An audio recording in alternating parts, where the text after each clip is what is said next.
Perfect dress, you will need the perfect flowers, and that is where you come in, Amy. There are so many trends that are happening right now during wedding season, and we're going to talk about those trends. The first one being greenery.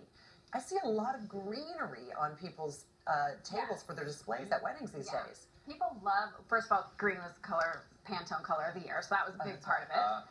But then just bringing in all the fresh greenery, like in this picture, we actually just did herbs. There's no flowers on this table at all. The only accent color is lemons, but we had fresh herbs on the table. So anything, and it's really, it's fresh, it's pretty, it's simple. So any of these greens are great. The mint is great, sword fern, maidenhair fern. This table smilax is just so pretty. It just literally is like a vine that trails, that you can intermix between stuff. Bring it out of your yard? Is that?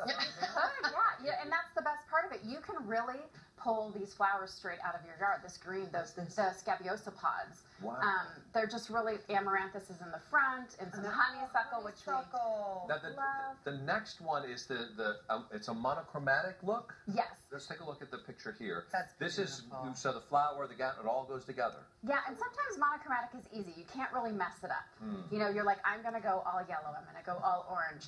It's a great pop. So here we just did like, you know, all the bright yellow, which is really pretty. You can get just all the same color flower, and it's really easy to make it look simple and elegant. And isn't it a nice way to save some money by doing it this way, where you're not trying to mix and match too perfectly. Yeah, you could just say, get anything yellow, grab it all together, and it looks beautiful.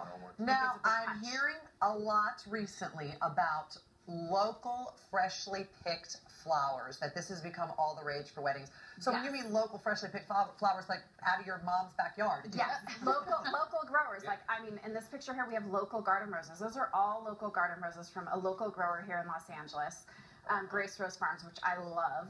It's like farm to table food, it's flower to table. Like literally, her roses, I mean, these roses that we have here, she picked these yesterday. They smell so good. They smell so, I wish this was Smell-O-Vision, because it smells amazing. Well, speaking of, Amy, you did the flowers for Paige's wedding.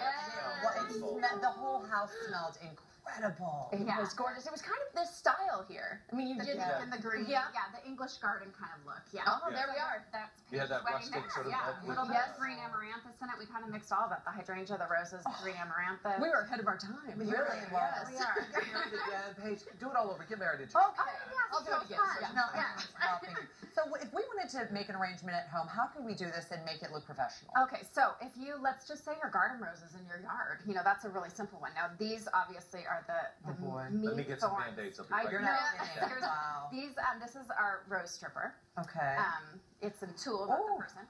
And I know. My mom had a rose garden. She loved her rose. So what do you do? Yeah, so you're going to just wrap that around the rose, and then you just pull it all the way down. I didn't know this existed. Peel off all of the thorns. Piece of crap. And then another great option, Can you see that? you can't get all of it. Can you get that close up? Watch this. They can't do it. Just keep pulling it. You have to be a little rough. You have to be a little tougher.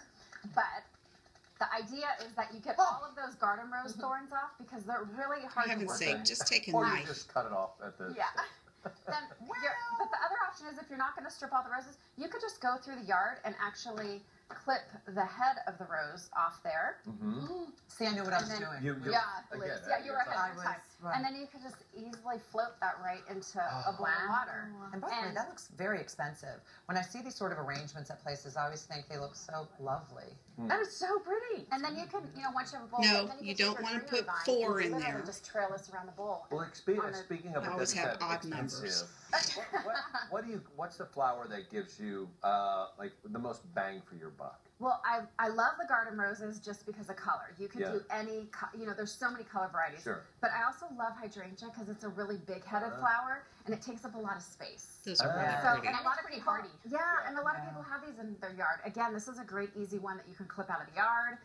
You know, you could clip this and And the they come in roses. so many different colors. Yeah, they come in tons of different colors. Yeah. You know, the whites and the greens are pretty readily available. Yeah. Sure. But you can play with both of those. Are you going to garden try this roses. again? I'm going to ask you to try it. You clearly need some brawn behind it. Oh, really? So, yeah. But then you got to be gentle. It's a kind of a combo. It's, yes. So you would just wrap.